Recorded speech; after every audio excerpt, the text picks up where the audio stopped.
Morning students. तो कैसे हो आप लोग? मैं आपका वेलकम करता हूं आपके अपने YouTube channel physics with professor में।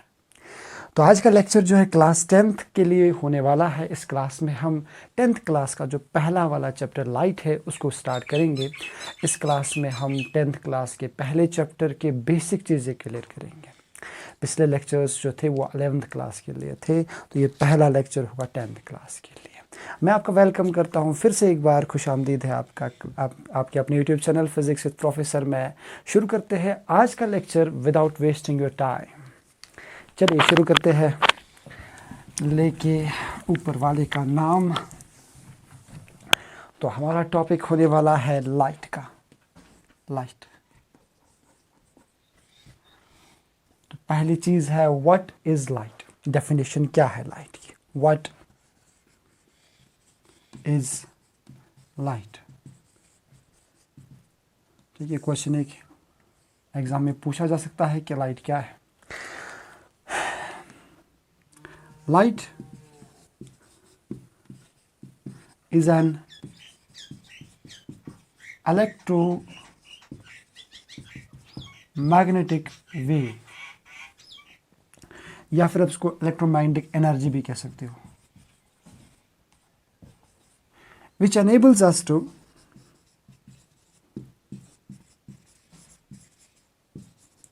to see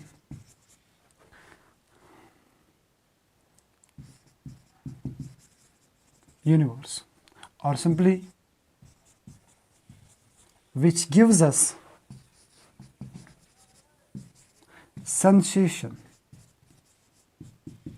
sensation of sight। Light क्या है?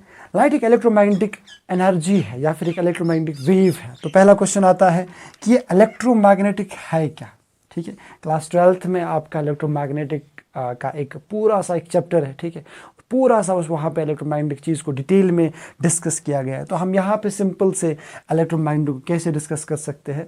इलेक्ट्रोमैग्नेटिक वेव एक ऐसी वेव होती है या फिर इलेक्ट्रोमैग्नेटिक एनर्जी एक ऐसी एनर्जी होती है जो बनती है due to the changing of electric and magnetic field. इसमें दो चीज़ें आती हैं, एक तो होता है इलेक्ट्रो, ठीक है, इसको हम बोलते हैं इलेक्ट्रिक, दूसरा आता है मैग्नेटिक। ठीक है, यानी वो वाली लाइट, वो वाली वेव, वो वाली एनर्जी जो बने due to changing electric field and changing magnetic field. यानी अगर आपको कोई बोले इलेक्ट्रोमैग्नेटिक वेव होती क्या है? मेड या फॉर्मड मेड बाय चेंजिंग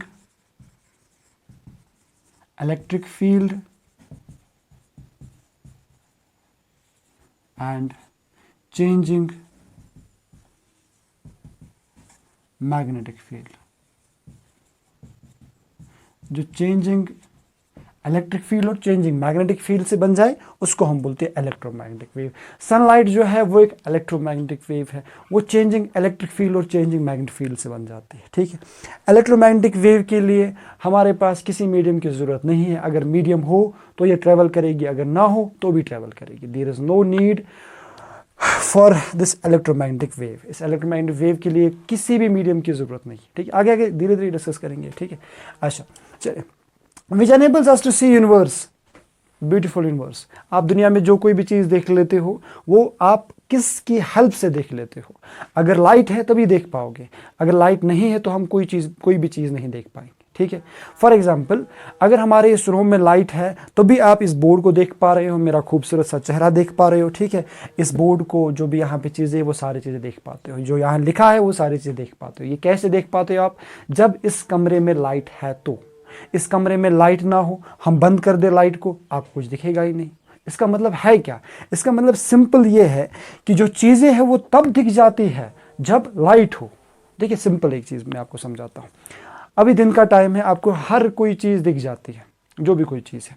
लेकिन जब रात का टाइम होता है, शाम का टाइम होता है, तो आपको कुछ नहीं दिखता अंधेरे के सिवा। ठीक है, हर तरफ आपको अंधेरा दिख जाता है। क्यों दिख जाता है अंधेरा? ठीक है, क्योंकि जब इन चीज़ों को दिखाने के लिए कोई चीज़ है ही नहीं, इन चीज़ों को दिखाने के लिए कोई चीज़ है नहीं। फ़र्क कैसे? मतलब जैसे इन चीज़ों को दिखाने के लिए हमें एक सोर्स की ज़रूरत होती है। दिन में वो सोर्स होता है सन, जिसकी वजह से हम ये चीज़ें देख पाते हैं। रात में ये सोर्स हो सकता है इलेक्ट्रिक लैंप। ठीक है, रात में ये सोर्स हो सकता है जो आपका फ़ोन है उसका बैटरी का फ्लश, है, उसका मोबाइल का फ्लश होता है, ठीक है। वो आपकी बैटरी जो होती है वो हो सकती है, ठीक है। जो सोर्स लाइट का हो उसकी वजह से हम चीज़ें देख पाते हैं। जब लाइट का कोई सोर्स ना हो हम कोई भी चीज़ नहीं देख पाते, ठीक है। होप आपको ये समझ आया होगा कि लाइट से हम चीज़ें देख पाते हैं, और simply which enables us, which gives us sense of site, यानी जिससे हम देख पाते हैं उसी को हम लाइट कहते हैं। लाइट ना हो कुछ नहीं देख पाएंगे, ठीक है। होप ये आपको समझ आया होगा, ठीक है। इसको रब कर लेते हैं। सो भाई लाइट होती है जिससे हम सारी चीज़ें देख पाते हैं। आपके स्कूल में, ट्यूशन सेंटर में, या फिर कहीं भी आप जाते हो, वहाँ पे जो भी आपके फ्रेंड्स हैं उन सब को आप देख लेते हो by this help of this light, ठीक है। आगे बढ़ते हैं हम। सो लाइट, कुछ और डिस्कशंस लाइट के बारे में। अच्छा, speed of light. Speed of light, light की स्पीड कितनी होती है? दुनिया में सबसे ज़्यादा तेज़ चीज़ जो चलती है वो लाइट होती है। Light is one of the fastest travelling, ये सबसे ज़्यादा तेज़ ट्रैवल करती है। इसकी स्पीड होती है 3 × 10⁸ मीटर पर सेकेंड, ठीक है। This is the speed of light. इसको हम 3 लाख किलोमीटर, 3 लाख किलोमीटर्स, ठीक है। एक सेकेंड में 3 लाख किलोमीटर निकालना, एक सेकेंड में 3 × 10⁸ मीटर पर सेकेंड निकालना, ठीक है। एक सेकेंड में इतनी डिस्टेंस कवर कर लेना, ये बहुत ज़्यादा डिस्टेंस है, ठीक है, बहुत ज़्यादा डिस्टेंस, ठीक है। अच्छा, लाइट सबसे ज़्यादा ट्रैवल करती है, सबसे ज़्यादा तेज़ ट्रैवल करती है। आपने जैसे लाइट सुना होगा आपने, जब हमारे पास जो है रेनी सीजन होता है, ठीक है, और उसके बाद फिर जब थंडर स्टॉर्म होता है, तो पहले क्या करते हो, पहले लाइट आती है, ठीक है। लाइट के आने के बाद आप अपने कान बंद कर लेते हो, क्योंकि आपको पता होता है अब क्या होगा, अब साउंड सुनाई देगा। समझ आ रहा है? तो सबसे तेज़ चीज़ जो है लाइट ट्रैवल करती है। एग्जाम्पल यही है, एक सिंपल सा एग्जाम्पल है कि जो लाइट है, पहले लाइट आती है, उसके कुछ सेकेंड्स के बाद अपने कान बंद करके देख लेते हो, सुन लेते हो कि अब जो है थंडर स्टॉर्म आएगा, ठीक है, और अपने कान बंद कर लेता है कि आप वो साउंड ना सुन पाओ, ठीक है। क्लियर? स्पीड क्या है? 3 × 10⁸ मीटर पर सेकेंड। पर कहाँ पे ये बात है ना, ये कहाँ पे? ये वैक्यूम में है, या फिर ये एयर में है, या इसी को हम बोलते हैं फ्री स्पेस, ठीक है, खाली जगह, ठीक है, या वैक्यूम में भी कहो आप, ठीक है। सो लाइट की जो स्पीड होती है एयर में, या फिर लाइट की जो स्पीड होती है वैक्यूम में, दैट इज़ 3 × 10⁸ मीटर पर सेकेंड। जब लाइट किसी दूसरे मीडियम में ट्रैवल करे, वाटर में ट्रैवल करे, इसकी स्पीड कम हो सकती है, कम होती है, ठीक है। किसी और मीडियम में ट्रैवल करे, कम स्पीड होती है। इतनी स्पीड, सबसे ज़्यादा स्पीड ये है, और ये स्पीड सिर्फ वैक्यूम में या फिर एयर में होती है।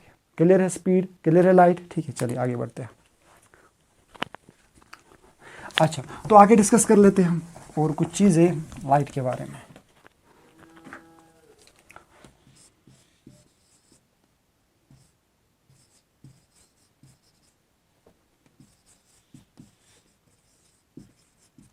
The path of light is always straight. यानी जो लाइट की पाथ है वो हमेशा स्ट्रेट होती है। लाइट हमेशा स्ट्रेट पाथ में ट्रेवल कर लेती है। फॉर एग्जाम्पल, इसको देखने के लिए, आपके पास एक पाइप है जिसमें वाटर फ्लो होता है, ठीक है।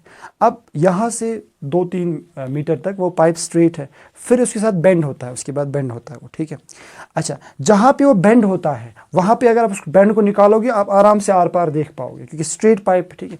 आपने बेंड को वापस लगा लिया, अब ये स्ट्रेट नहीं रहा, अब ये ऐसे कर्व रहा है, ठीक है, यानी यहाँ तक स्ट्रेट है, फिर यहाँ से ऐसे है, ठीक है। तो अब आपको चीज़ें नहीं दिखेगी, अब आपको आर पार लाइट नहीं दिखेगी। लाइट हमेशा स्ट्रेट लाइन में ट्रैवल करता है, कभी भी कर्व्ड लाइन में ट्रैवल नहीं करता है, ठीक है। साउंड किसी भी जगह ट्रैवल कर सकता है, पर हम लाइट की बात अभी कर रहे हैं। लाइट जो है वो हमेशा स्ट्रेट में ट्रैवल कर लेता है।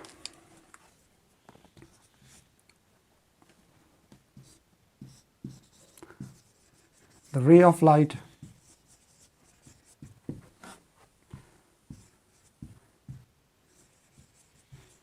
that the rays of light is called beam. अगर हमारे पास बहुत सारे रेज हो, ठीक है, बहुत सारे रेज हो हमारी लाइट की, उनको हम बीम कहते हैं, ठीक है। बीम मतलब बहुत सारी लाइट रेज है हमारे पास, 10-15 है, वो एक साथ है, उसको हम कहते हैं बंडल, ठीक है, या फिर कह सकते हो कि the rays of light is called as beam, या फिर बंडल ऑफ रेज, ठीक है, यहाँ पे लिख सकते हो बंडल ऑफ रेज, ठीक है, bundle of rays of light is called as beam, ठीक है, उसको हम बीम कहते हैं। क्लियर है, लाइट जो है स्ट्रेट लाइन में ट्रेवल कर लेती है, लाइट का जो पाथ होता है उसको हम बंडल, यानी उसका जो पाथ स्ट्रेट होता है और उसको हम कहते हैं बीम, ठीक है, क्लियर। चलिए आगे बढ़ते हैं,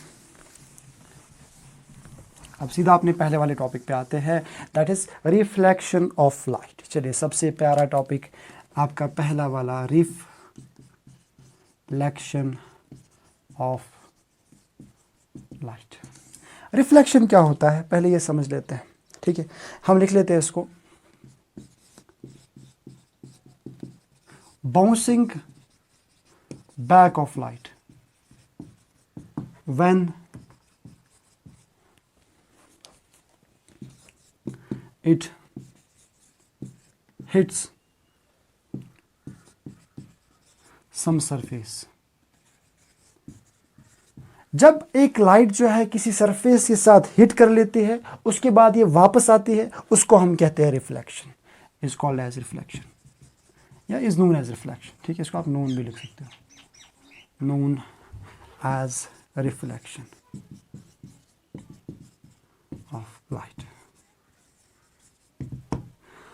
मान लेते हैं मेरे पास एक फुटबॉल है, ठीक है, मेरे पास एक फुटबॉल है, अब उस फुटबॉल को मैं इस दीवार पे मारता हूँ ऐसे, ठीक है, इस दीवार पे मारता हूँ एक फुटबॉल को ऐसे जोर से मार लेता हूँ, वो क्या आएगी, वापस आएगी, उसको हम क्या कहते हैं, बाउंसिंग बैक, वापस आना, ठीक है। मेरे पास एक बॉल है, उसको मैं यहाँ नीचे नीचे फेंक रहा हूँ, ठीक है, वो क्या आएगी, ऊपर आएगी, उसको हम कहते हैं बाउंसिंग बैक, ठीक है, वापस आना, ठीक है। इसी तरह से लाइट भी जो है वापस आती है, लाइट भी जो है जब किसी मटीरियल को, जब किसी मीडियम को, जब किसी सरफेस को टच कर लेती है, हिट कर लेती है, उसके बाद वापस आती है। इस hitting of light and coming back of light when it touches some surface or hits some surface is called as reflection, ठीक है। बहुत सारा इंग्लिश मैंने आज के लेक्चर में, एक महीने की इंग्लिश एक ही लेक्चर में मैंने कवर कर ली है, ठीक है। अब पूरा महीना जो है उर्दू में बात करनी है। अच्छा, तो हमारे पास जब भी लाइट जो होती है उसको हम, वो जो लाइट होती है वो किसी सरफेस को हिट कर लेती है, किसी सरफेस को टच कर लेती है, उसके बाद वापस आती है, उसको हम कहते हैं रिफ्लेक्शन। मान लेते हैं ये एक लाइट है, ठीक है, ये ऐसे आई इस तरह से, यहाँ पे टच किया, ठीक है, फिर यहाँ से ऐसे टच किया ना, फिर यहाँ पे जाके फिर ऐसे जाएगी इस तरह से, ठीक है, ऐसे आई, ठीक है, फिर यहाँ से ऐसे जाएगी, ठीक, दिस कॉल्ड एज रिफ्लेक्शन, ठीक।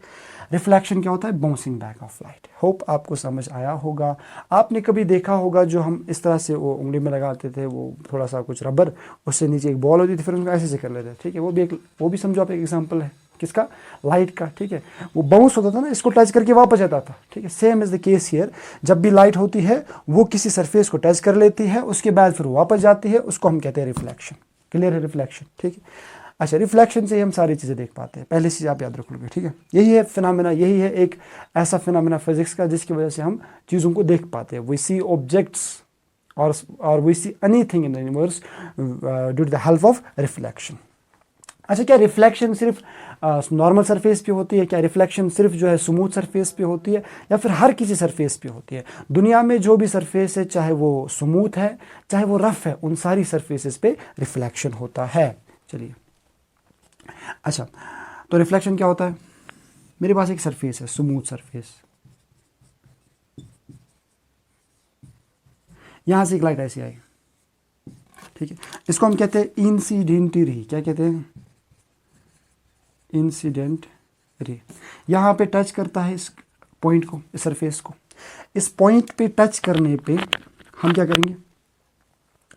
हम यहां पे एक नॉर्मल ड्रॉ करेंगे।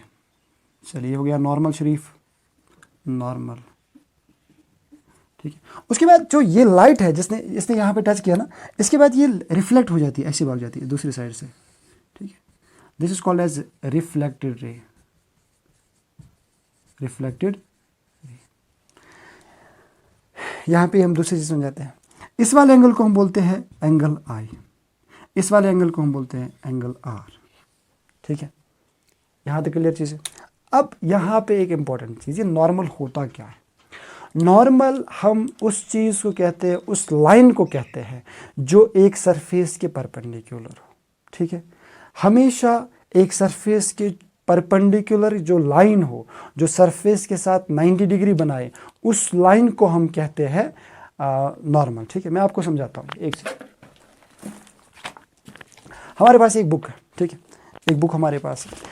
इस बुक में हम क्या करेंगे, इन दो पेन्स को हम नीचे रख लेते हैं पहले। इस बुक पे हम क्या करेंगे, ये वाला जो पेन होगा ना, ये वाला पेन जो है, इस पेन को मैं यहाँ फिक्स करूँगा ऐसे। ठीक है, दिख रहा है ना, ठीक है, इस तरह से ऐसे फिक्स करेंगे इस पेन को। सेंटर पे फिक्स हो रहा है, इधर सेंटर पे फिक्स हो रहा है। ठीक है, अच्छा, अब मैंने क्या किया, मैंने यहाँ पे इस पेन को थोड़ा सा ग्लू लगा लिया, यहाँ भी ग्लू लगा लिया, एलपी लगा लिया और बंद कर दिया। क्या अभी हिलेगा यहाँ से? मैं इसको ऐसे करूँगा, हिलेगा नहीं? हिलेगा ना, बंद हो गया पूरा। ठीक है, अब मैं क्या करूँ, मैं इस बुक को यहाँ पे ऐसे रख रहा हूँ, इस पेन को ऐसे रखा। ये पेन जो है इस सरफेस के लिए नॉर्मल है, हमेशा हमेशा के लिए नॉर्मल है। क्यों नॉर्मल है, देख लो, ऐसे सरफेस है इस तरह से, ठीक है, रफ है पूरी स्ट्रेट ऐसे, और ये पेन पूरा ऐसे ऊपर की तरफ है। सरफेस के साथ कितना एंगल बना रहा है? 90 एंगल बना रहा है। जो चीज़ सरफेस के साथ 90 एंगल बनाए उस लाइन को हम कहते हैं नॉर्मल। क्लियर? अच्छा, अब तो ये फिक्स हो गया। ठीक है, ऐसे था, मैं बुक को ऐसे कर दिया इस तरह से। ठीक है, क्या नॉर्मल ऐसे ही होगा? अभी भी नहीं होगा ना। क्यों? हमने इसको क्या किया, फिक्स किया। मैंने बुक को ऐसे किया तो ऐसे आएगा, क्योंकि ऐसे थी बुक, फिक्स किया था। अब ऐसे करेंगे, फिक्स है, ऐसे फिक्स। जहां भी आप इस बुक को ले जाओगे, ये पेन हर जगह पे इसके परपेंडिकुलर रहेगा। उम्मीद है आपको समझ आ रहा होगा। फिर से एक बार रिपीट करता हूँ, इस पेन पे आप एलपी लगा लो, एलपी लगाने के बाद इसको यहाँ भी एलपी लगा लो, एलपी लगाने के बाद फिक्स कर लो, फिक्स करने के बाद आप देखोगे जहाँ भी हम इस बुक को मूव करेंगे वहाँ पे ये जो पेन है ये हमेशा इसके साथ 90 डिग्री एंगल बनाएगा। ठीक है, जो 2 की स्पीड पे देख रहे होंगे उनको 4 की स्पीड पे लगा होगा। ठीक है, अच्छा, तो हमने ये फिक्स कर दिया। फिक्स करने के बाद अब इस बुक को मूव कर लो, ऐसे मूव कर लो। ठीक है, पेन भी तो मूव होगा क्योंकि फिक्स हो चुका है। यहाँ नीचे मूव कर लो, ऐसे मूव कर लो। ठीक है, जिस तरह से आपको मूव करना है। ठीक है, जिस तरह से आपको मूव करना है। ठीक है, ये पेन क्या है, फिक्स है। तो this pen for the surface is normal, हमेशा के लिए। ठीक है, इधर नॉर्मल, इधर नॉर्मल, ऐसे नॉर्मल, ऐसे नॉर्मल, ऐसे, जिस तरह ले जाओ इस तरह नॉर्मल। उम्मीद है आपको नॉर्मल समझ आया होगा। नॉर्मल क्या, सो ये नॉर्मल हमारे पास है। अब इस नॉर्मल के, ये नॉर्मल है सरफेस का, ऐसे, ये इंसिडेंट लाइन है, ये रिफ्लेक्टेड लाइन है, ये नॉर्मल है। इन दोनों के बीच में जो एंगल है उसको हम बोलते हैं एंगल ऑफ इंसिडेंस। इन दोनों के बीच में जो एंगल है उसको हम बोलते हैं एंगल ऑफ रिफ्लेक्शन। ठीक है, जहां पे ये तीनों मीट कर रहे हैं, जहां पे तीनों मीट कर रहे हैं, इसको हम बोलते हैं पॉइंट ऑफ इंसिडेंस। होप आपको समझ आया होगा। बहुत अच्छे से मैं कोशिश कर रहा हूं आप लोगों को समझाने के लिए। पॉइंट ऑफ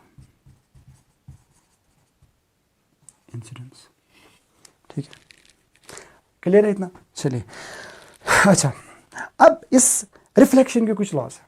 पहली चीज मैं आपको बोलूंगा, क्या रिफ्लेक्शन सिर्फ स्मूथ सरफेस पे होगा? नहीं होगा स्मूथ सरफेस पे। रिफ्लेक्शन हमेशा स्मूथ सरफेस पे भी होगा, रिफ्लेक्शन हमेशा जो है रफ सरफेस पे भी होगा। अगर मेरे पास इस तरह की कोई सरफेस है, ठीक है, ठीक है, इस तरह की कोई सरफेस है, इस पे भी सेम चीज़ हो जाएगी। ये लाइट आई, ऐसे टकराई इसको ऐसे।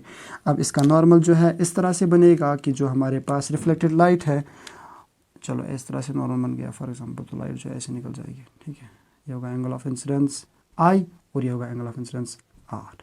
ठीक है, उम्मीद है आपको आप सब लोगों को समझ आ रहा होगा। इंसिडेंस, रिफ्लेक्शन, तो हर की सरफेस पे, चाहे स्मूथ हो चाहे हमारे पास कोई और सरफेस हो, उन सब सरफेसेस पे जो है हमारा जो ये रिफ्लेक्शन है होता है किसी भी सरफेस पे। ठीक है, चलो ये पॉइंट लिख लेते हैं। Reflection always happens on smooth as well as rough surface. Rough surface हमेशा रिफ्लेक्शन होती है स्मूथ सरफेस पे भी और रफ सरफेस पे भी। जो भी सरफेस होगी उस पर रिफ्लेक्शन हो जाएगा, चाहे वो सरफेस हमारे पास स्मूथ हो या रफ हो। ठीक है, स्मूथ सरफेस मतलब ये बोर्ड जो है स्मूथ है। ठीक है, हालांकि स्मूथ नहीं है, यहाँ पे कुछ रफ चीज़ें भी है। ठीक है, तो हमारे पास जो भी चीज़ें स्मूथ हो, ठीक है, ये यहाँ ये वाला पोर्शन लीजिए, ज़रा सा पोर्शन, ये क्या है, स्मूथ है। ये ज़रा सा पोर्शन क्या है, स्मूथ है। ठीक है, ये वाला पोर्शन जो है स्मूथ है। ठीक है, रफ पोर्शन क्या है, ये वाला आपको यहाँ लग रहा है, ये रफ पोर्शन है। ठीक है, ये रफ पोर्शन है। ठीक है, जो भी हमारे पास पोर्शंस हो, जो मतलब आप मान लो कि जो एक यूजुअल शेप में ना हो, जो एक अच्छी शेप में ना हो, उसको हम कहते हैं रफ शेप होना। ठीक है, क्लियर? होप आपको समझ आया होगा। एक पत्थर हम लेंगे, रॉक लेंगे, जिसकी शेप जो होगी इरेगुलर होगी। ठीक है, हम इन रफ सरफेस को बोल सकते हैं इरेगुलर सरफेसेस।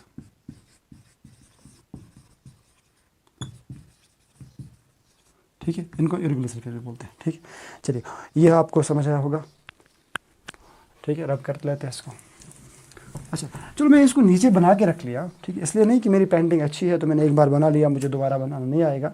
इसके पीछे रीज़न क्या है, हम एक चीज़ पढ़ेंगे जिसको हम कहते हैं laws of reflection. Laws of reflection. चलो, लॉज ऑफ रिफ्लेक्शन क्या होते हैं? वीडियो चल रहा है अच्छे से? हाँ जी, बहुत अच्छे से चल रहा है। अच्छा, तो लॉज ऑफ रिफ्लेक्शन क्या होता है? There are two laws of reflection. ठीक है, two laws of reflection, two laws of reflection. क्या क्या लॉज है? पहला लॉ है इंसिडेंट रे, रिफ्लेक्टेड रे एंड नॉर्मल रे। नॉर्मल रे बोले, ठीक है, लाइन। इंसिडेंट रे, रिफ्लेक्टेड रे एंड नॉर्मल लाइन, या फिर सीधा नॉर्मल बोल दो। कभी नहीं बोलना इसको नॉर्मल रे, क्योंकि रे नहीं है, ये लाइन है। ठीक है, इंसिडेंट रे, रिफ्लेक्टेड रे एंड नॉर्मल always lie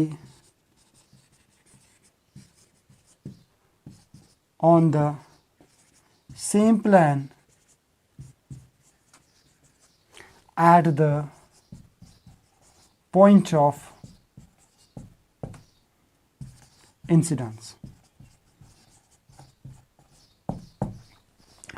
अच्छा, एक बार फिर से रिपीट कर लेते हैं। इंसिडेंट रे, ये वाली रे, ठीक है, ये वाली रे जो है, ठीक है।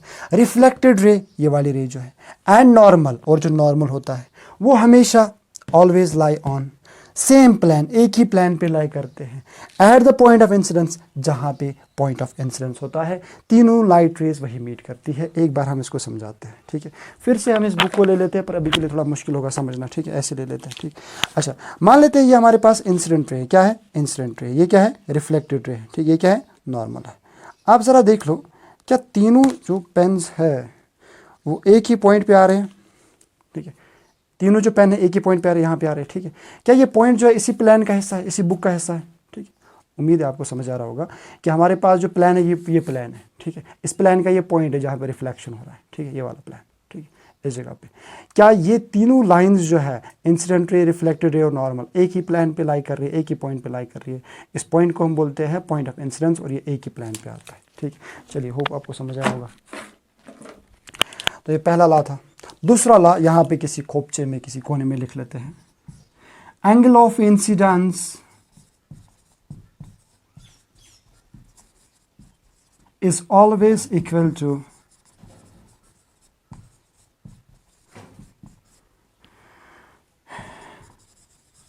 angle of reflection,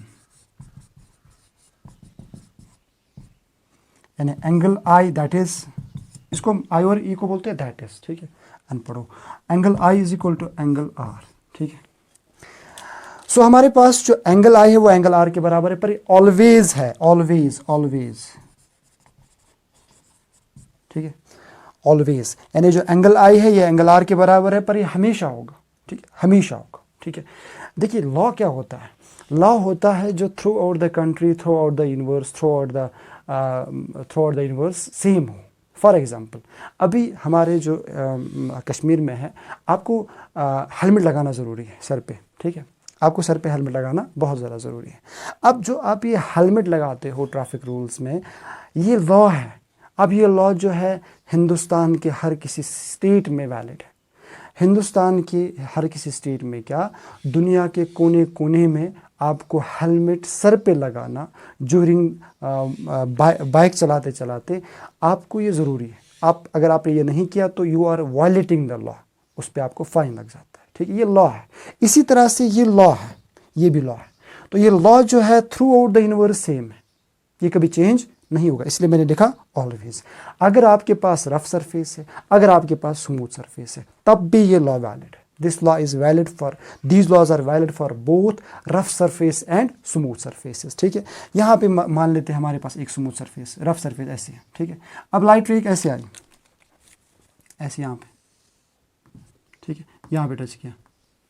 अब यहाँ पे नॉर्मल इस तरह से बन जाएगा, क्या बन जाएगा? नॉर्मल इस तरह से बन जाएगा कि ये जो रिफ्लेक्टेड रे होगी, कि ये वाला एंगल जो होगा एंगल आई और ये जो एंगल आर होगा ये दोनों बराबर होंगे।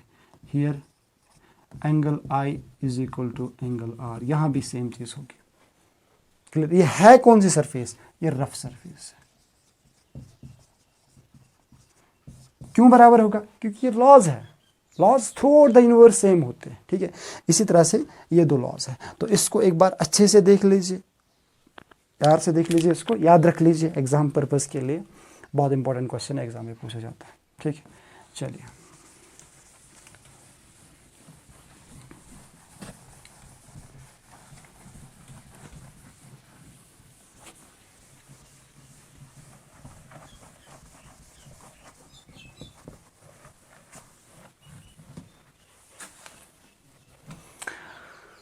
अच्छा, इसके बाद हमारे पास रिफ्लेक्शन के बाद जो दूसरा टॉपिक है वो मिरर्स है, ठीक है। हमारे पास मिरर्स की टाइप्स, मिरर क्या होता है?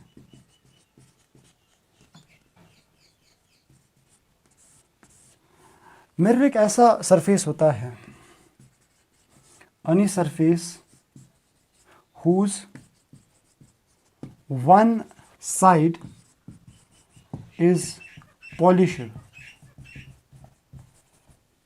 and other side is smooth, and all type of reflection happens on smooth surface.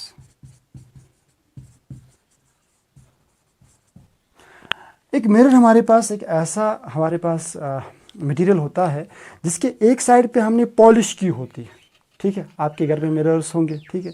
उन मिरर्स पे आप देखोगे पीछे साइड पे एक पॉलिश की गई होगी, और जो पहला जो फ्रंट वाला सरफेस है, उस फ्रंट वाले सरफेस से हम चीज़ों को देख पाते हैं, अपने आप को देख पाते हैं, ठीक है। सुबह सवेरे जब हम उठ जाते हैं तो हम अपने चेहरे को देख लेते हैं उसमें, ठीक है। स्कूल जाना होता है, ठीक है, मेकअप वगैरह मतलब मुँह धो के, ठीक है, हम उसमें देख लेते हैं, ठीक है, सारा कुछ, ठीक है, बाल वाल ठीक कर लेते हैं, सब कुछ ठीक कर लेते हैं, ठीक है। तो वो हम कहाँ पे कर लेते हैं, किस साइड में कर लेते हैं? स्मूथ सरफेस में। आपने कभी देखा है कोई जो रफ सरफेस, जो दूसरी सरफेस होती है, सॉरी जो पॉलिश्ड सरफेस होती है, उसको ऐसे घुमा के देख लेता है, ठीक है, मैं कितना सुंदर हूँ, ठीक है। अच्छा, तो ऐसा कभी नहीं होता है। जो सरफेस स्मूथ है, जहाँ से आप पॉलिश नहीं की गई है, उस साइड से हम सारी चीज़ों को देख पाते हैं, ठीक है। सो तो ये मिरर्स के एग्जांपल है। मिरर्स के टाइप्स कितने हैं? 3 टाइप्स के मिरर्स होते हैं, ठीक है। टाइप्स ऑफ मिरर्स, ठीक है। 3 टाइप्स है। क्या क्या टाइप्स है? 3 टाइप्स, 3 टाइप्स। क्या क्या टाइप्स है? पहला टाइप प्लान मिरर, जो मैंने ऊपर लिखा वही आप मान सकते हो प्लान मिरर है। हमारे पास दूसरा जो होता है, असल में 2 टाइप्स होते हैं, फिर हम इसको इसके 2 हिस्से कर लेते हैं। आप 2 ही लिख लेना अभी के लिए, 2 टाइप्स, ठीक है। इनमें सेफेरिकल मिरर्स,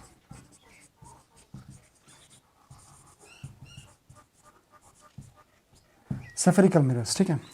प्लान मिरर्स का आप ये वाला समझ सकते हो, ऊपर जो मैंने लिखा ना, ये प्लान मिरर्स, उनकी एक सरफेस पे से पॉलिश होती है, सेम चीज़ है, ठीक है। इसमें भी सेम होता है, पर देख लेते हैं आगे, ठीक है। तो हम डिस्कस कर लेते हैं प्लान मिरर्स का। हो गया आपका प्लान मिरर ऐसा होता है, इसके पीछे पॉलिश की हुई है, ठीक है। ये पॉलिश्ड है, पॉलिश्ड सरफेस,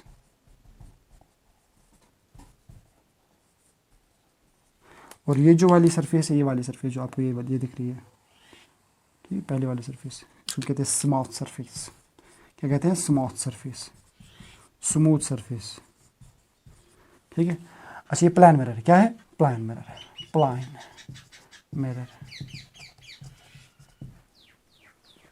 चलिए इसको एक बार अच्छे से देख लीजिए, हम इसको रब कर लेते हैं। हम सेफरिकल सरफेस को देख लेते हैं, सेफरिकल मिरर्स को देख लेते हैं। What are spherical mirrors?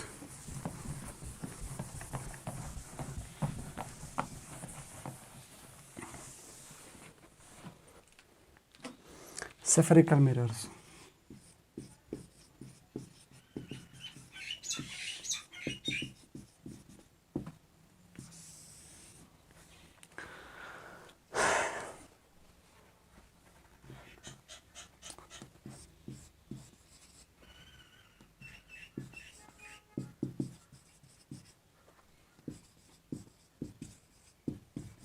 The mirrors which are part of a sphere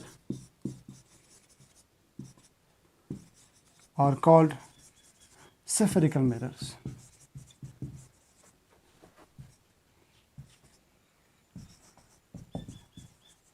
Simple example, simple definition. The mirrors which is a part of sphere. एक sphere के जो mirrors हो, अगर हमारे पास कुछ mirrors हो, वो part हो sphere के, ठीक है, sphere के part हो, उसको हम बोलते हैं spherical mirrors. For example, मेरे पास एक sphere है, ठीक है, एक sphere मेरे पास ये है,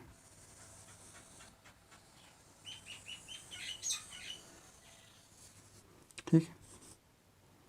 अच्छा, मेरे पास ये मिरर है, इसका एक सेंटर होगा स्फीयर का, ठीक है। अगर मैं इसके दो हिस्से कर दूं ऐसे, बीच में से मैंने इसके दो हिस्से कर दिया ऐसे, ठीक है, दो हिस्से कर दिए इसके, तो एक हिस्सा ये होगा, दूसरा हिस्सा ये होगा, ठीक है, ऐसे दो हिस्से कर दिए मैंने इसके। अब सेंटर तो अपनी जगह है, सेंटर पे वो तो हिलेगा नहीं, वो तो अपनी जगह होगा, ठीक है।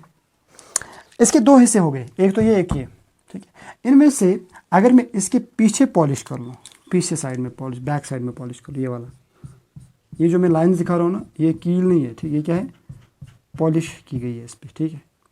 इसका मैं फ्रंट साइड पॉलिश करूँ, ये वाला साइड इंटीरियर, इसका जो है आउटर साइड पॉलिश किया, इसका क्या किया, इंटीरियर साइड पॉलिश किया, ठीक है। इस वाले को हम बोलते हैं फिर कनकेव मिरर, इस वाले को हम बोलते हैं फिर कन्वेक्स मिरर। होप आपको ये समझ आया होगा, ठीक है। एक स्फीयर है हमारे पास, उसके हमने बीच में दो हिस्से कर दिए, दो हिस्से करने पे अगर मैंने एक साइड के बैक साइड पे पॉलिश किया, आउटर साइड पे पॉलिश किया, जो स्फीयर का पार्ट है उसके आउटर साइड पे पॉलिश किया, इनर सरफेस को मैंने रखा स्मूथ, यानी हमारे पास ये हो गया पॉलिशर, क्या हो गया, पॉलिशर सरफेस। और ये इंटीरियर जो है दिस इज स्मूथ सरफेस, ये क्या है, स्मूथ सरफेस। यहां पे उल्टा हो गया, ये वाला साइड जो है पॉलिशर है और बाहर वाला साइड जो है वो स्मूथ है, ये स्मूथ है। इसी तरह से इनके दो नाम आते हैं, एक को हम बोलते हैं कनकेव, दूसरे को हम बोलते हैं कन्वेक्स, ठीक है। ये जो सेंटर होता है इसको हम सी बोलते हैं, सी मतलब सी, सेंटर ऑफ कर्वेचर। आप कुछ और नहीं समझना, सेंटर ऑफ कर्वेचर, ठीक है। किसको बोलते हैं, इस सी को हम बोलते हैं सेंटर ऑफ कर्वेचर, ठीक है। अच्छा, तो ये हमारे पास ये वाला मिरर हुआ, इसको हम बोलते हैं कनकेव मिरर। ये हमारे पास हुआ, इसको हम बोलते हैं कन्वेक्स मिरर। सेंटर जो होता है उसको हम बोलते हैं सेंटर ऑफ कर्वेचर, ठीक है। और भी बहुत सारी चीज़ें आती है, एक एक करके सारी चीज़ें पढ़ लेते हैं, अलग अलग से दोनों चीज़ों को पढ़ लेते हैं, ठीक है। चलिए, अच्छा मैं अब कर लेता हूँ, पहले हम कनकेव पढ़ेंगे फिर कन्वेक्स पढ़ेंगे। आज के लिए हम कनकेव और कन्वेक्स पढ़ेंगे, ठीक है। चलिए, शाबाश, बहुत अच्छा।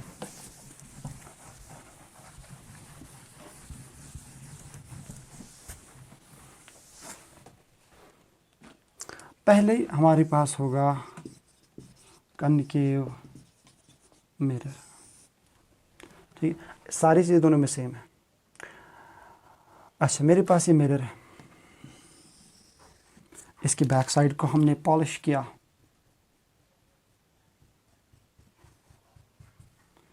अच्छा, इसका एक सेंटर भी मैंने यहाँ पे माना था,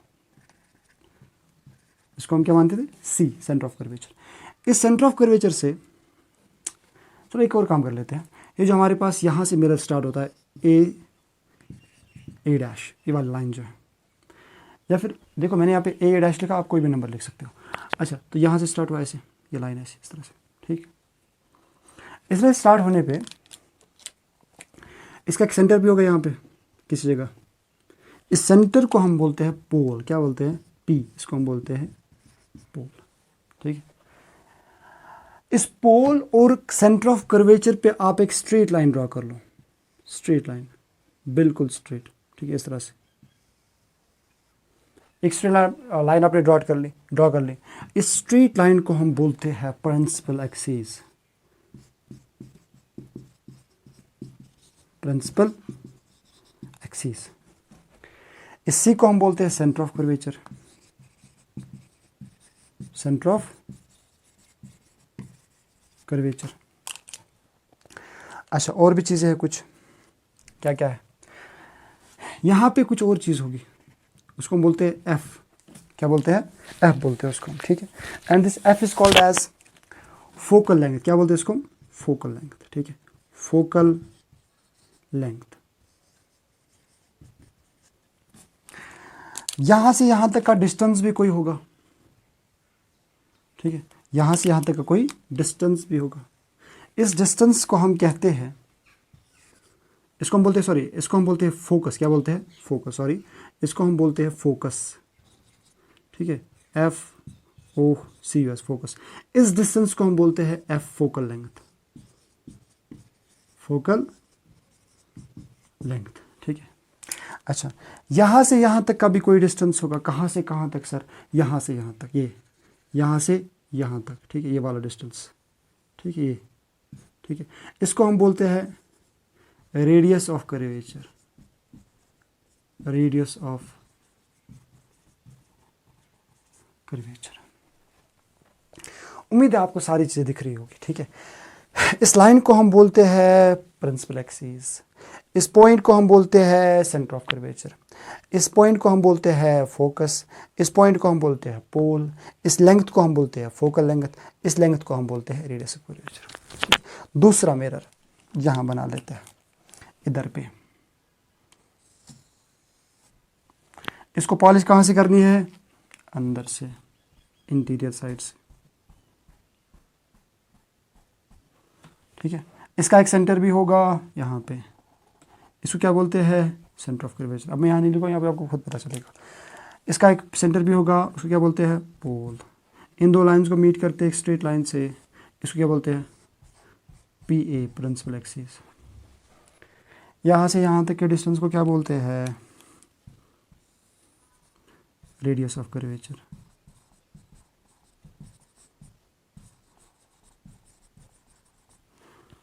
यहाँ पे एक और पॉइंट होता है, उसको एफ बोलते हैं। क्या बोलते हैं? फोकस बोलते हैं। यहाँ से यहाँ तक का डिस्टेंस क्या होता है? एफ होता है, उसको क्या बोलते हैं? Focal length. आपको समझ आ रहा है? इसका पर पॉलिश साइड किधर है? बाहर से, ये पॉलिश साइड है, ये मतलब ये जो है स्मूथ सरफेस है, सॉरी, पॉलिश अंदर है, स्मूथ सरफेस। ये साइड क्या है? ये वाला साइड पॉलिश्ड है। इसमें उल्टा है ना, ये क्या है? पॉलिश्ड है। और ये अंदर वाला सरफेस क्या है? स्मूथ है, ठीक है, क्लियर? ये दो आप अच्छे से देख लो, बहुत अच्छे से, क्योंकि आगे जाके जब हम इमेज फॉर्मेशन देखेंगे ना, इमेज फॉर्मेशन के रूल्स, इमेज फॉर्मेशन के केसेस, कन्वेक्स में कनकेव में 6, कन्वेक्स में 2 केसेस, कनकेव में 6 केसेस, कनकेव में 4 रूल्स, कन्वेक्स में 4 रूल्स, ठीक है। ये सारी चीज़ें हम देखेंगे ना तो ऐसे समझ आएगा, ठीक है, तुरंत समझ आएगा, ठीक है। लेकिन जब आप ये 2 चीज़ें जो है अच्छे से याद कर लो, ठीक है। अब हम एक एक करके इन सारी चीज़ों को डिस्कस कर लेते हैं, दोनों के लिए सेम। रेडियस ऑफ कर्वेचर क्या होता है, फोकल लेंथ क्या होता है, पोल क्या होता है, ये सेंटर ऑफ कर्वेचर क्या होता है, प्रिंसिपल एक्सिस क्या होता है, फोकस क्या होता है, ये सारे दोनों चीज़ों के लिए एक साथ डिस्कस करेंगे। लेकिन इसके लिए जो है लेफ़्ट साइड में होती है सारी चीज़ें, लेफ़्ट साइड में, लेफ़्ट, इस साइड में राइट साइड में सारी चीज़ें होती है, राइट साइड, ठीक है। जिससे आप खाना खाते हो that's the right hand side, जिससे आप खाना नहीं खाते हो that is the left hand side. चलिए इसको रब करते हैं।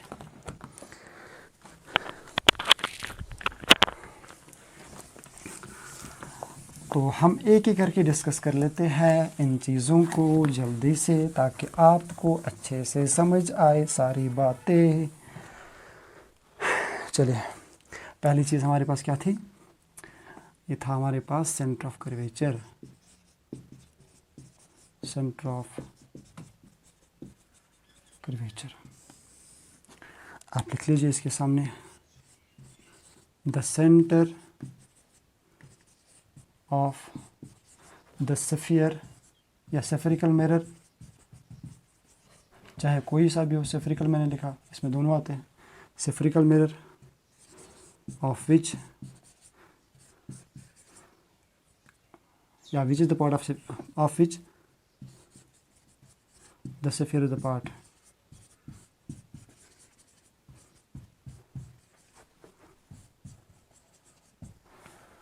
यानी हमारे पास स्फेरिकल मिरर वो होता है, या सेंटर ऑफ कर्वेचर वो होता है, सेंटर ऑफ स्फीयर जो स्फेरिकल मिरर है उसका सेंटर, ठीक है, जो किसका पार्ट है, which is the part of sphere, ठीक है। यानी मेरे पास इस तरह से स्फीयर है, इसका एक सेंटर होगा, इसी को हम बोलते हैं सेंटर ऑफ कर्वेचर, ठीक है। पर ये किसके किसके पार्ट्स हैं, दोनों स्फीयर के पार्ट्स हैं, ठीक है। इन दोनों का सेंटर ये है, तो इसको हम बोलते हैं स्फेरिकल मिरर का सेंटर। अरे अगर आपको नहीं आया समझ, मेरे पास इस तरह से एक मिरर है, इस तरह से एक स्फीयर है, इसका एक सेंटर होगा, ठीक है। अगर मैं इसके दो हिस्से कर लूँ, ये सेंटर तो अपनी जगह फिर से रहेगा ना, फिर भी रहेगा अपनी जगह सेंटर। तो अगर आपके पास कोई सा भी मिरर हो, चाहे कनकेव हो या कन्वेक्स हो, दोनों का सेम सेंटर ऑफ कर्वेचर होता है, ठीक है, क्योंकि वो लाई करता है सेंटर पे, पूरे स्फीयर के सेंटर पे, ठीक। अच्छा, दूसरी चीज़ हमारे पास क्या है, दूसरी चीज़ हमारे पास आती है पोल। आप लिख सकते हो the centre of the spherical mirror,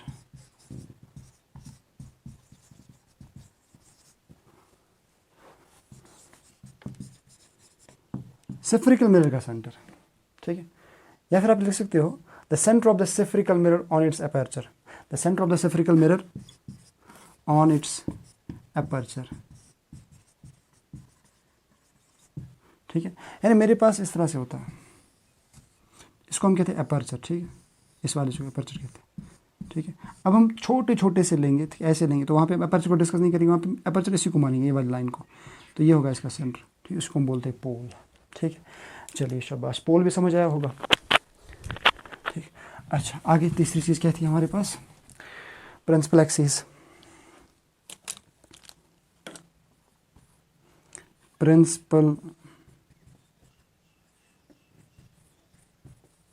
axis,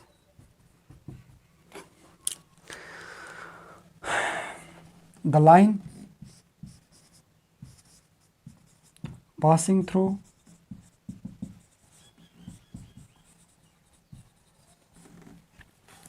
pole and center of curvature, यानी जो हमारे पास फॉर एग्जांपल ये हमारे पास मिरर है, इसके एक लाइन हम स्ट्रेट पास करा रहे हैं पोल से और सेंटर ऑफ कर्वेचर से, इसको हम बोलते हैं प्रिंसिपल एक्सिस लाइन को। कोई सा भी मिरर हो, चाहे कनकेव हो या कन्वेक्स हो, ये तीन चीज़ें कॉपी कर लीजिए, इनको याद रख लीजिए अच्छे से, एग्ज़ाम के लिए बहुत इंपॉर्टेंट तीन चीज़ें। आगे बढ़ते हैं फिर हम, कोई किसी को क्वेश्चन होगा, समझ नहीं आ रहा होगा, आप बता सकते हो। लेक्चर वीडियो धीरे लग रहा है, आप इसकी स्पीड बढ़ा सकते हो, जो यूट्यूब ने फ्यूचर दिया है 1.5, 1.25, 1.75, 2 पे, उससे ज़्यादा भी कर सकते हैं। अच्छा, तो आगे हमारे पास है, तीन चीज़ें हो गई, अब हम लेते हैं प्रिंसिपल फोकस। प्रिंसिपल फोकस, ये क्या होता है principal focus?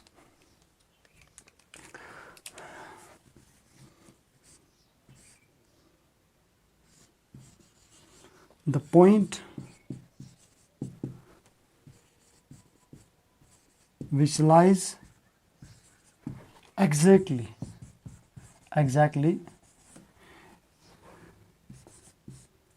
at the same distance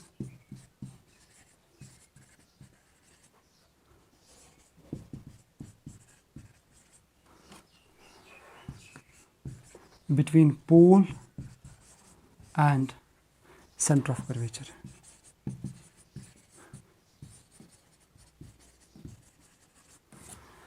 एक देखिए, हमारे पास ये जो मिरर है इस तरह से था, कोई सा मिरर ले लो, ये पोल था, ये सेंटर ऑफ कर्वेचर था, ये हमने क्या माना था, फोकस माना था।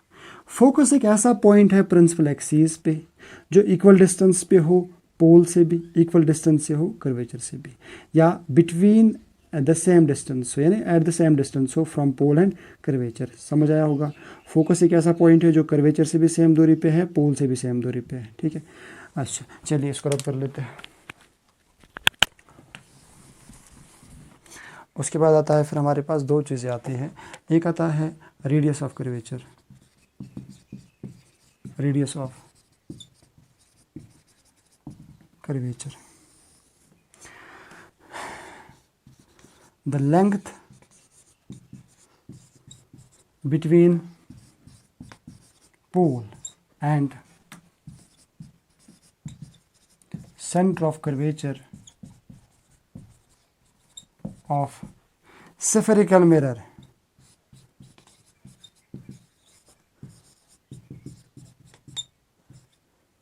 is called radius of curvature.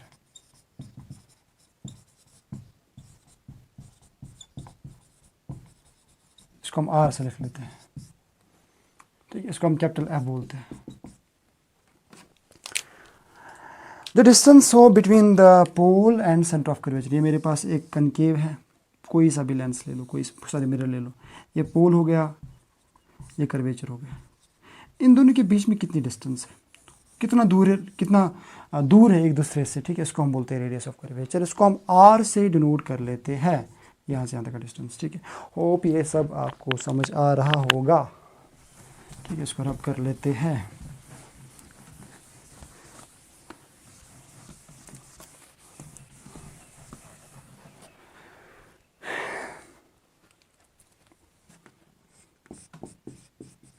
focal length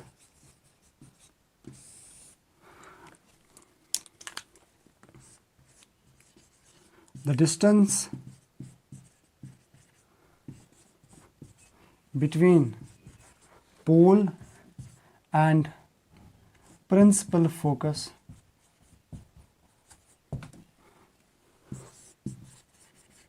is called focal length. इसको हम ऐसे लिख लेते हैं, स्मॉल एफ से, ऐसे. क्लियर है, ठीक है.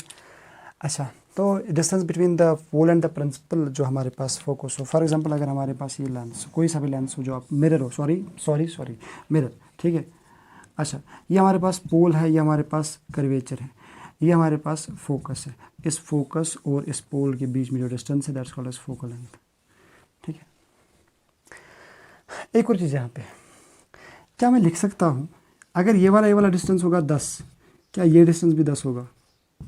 ये हमने क्या बोला था कि फोकस पॉइंट जो है वो पोल से भी और कर्वेचर से भी सेम दूरी पे है, ठीक है. अगर ये 10, ये भी 10 होगा, ठीक है. अब ये नहीं कहना अगर ये फोकल लेंथ, ये भी फोकल लेंथ, ऐसा गलत है.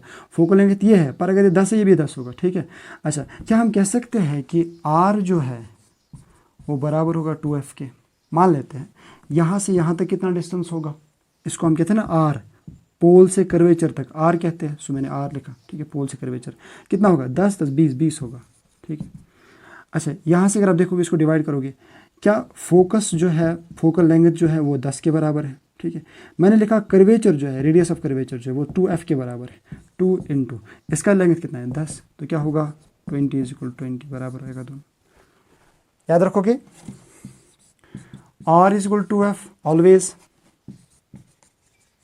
या फिर आप लिखोगे r/2 = f ऑलवेज. दोनों सही है, ठीक है. दोनों सही है, दोनों में से कोई गलत नहीं है, ठीक है. दोनों सही है, ठीक है. चलिए, तो और कुछ है इसमें, फोकस भी, प्रिंसिपल एक्सिस भी हो गया, रेडियस ऑफ कर्वेचर भी हो गया, एंड पोल भी हो गया, तो सारा कुछ हो गया, ठीक है. अच्छा, तो इस लेक्चर में हम यहीं पर रुक जाते हैं. अब नेक्स्ट क्लास में हम आगे पढ़ लेते हैं मिरर्स में जो चीज़ें आती है, जैसे कनकेव में क्या रूल्स है, क्या केसेस है, कन्वेक्स में क्या रूल्स है, क्या केसेस है, क्या जो हमारे पास साइन ऑफ कन्वेंशंस है वो क्या होते हैं, साइन ऑफ कन्वेंशंस कैसे हम लेते हैं, ठीक है. सारी कंसेप्ट्स आपके क्लियर करेंगे अगले लेक्चर में. आप बने रहिए हमारे साथ, तब तक के लिए अल्लाह हाफ़िज़. पढ़ते रहिए, चैनल को सब्सक्राइब करना ना भूलें. आगे नीचे जो है कमेंट करना, शेयर करना इस वीडियो को अपने फ्रेंड्स के साथ ना भूलें. और हमें नीचे कमेंट्स में अपनी राय दीजिए कि आपको अगली जो वीडियो है इस वाली वीडियो में आपको कौन सी चीज़ की कमी रह चुकी है जो हम नेक्स्ट वीडियो में क्लियर करेंगे. अल्लाह हाफ़िज़.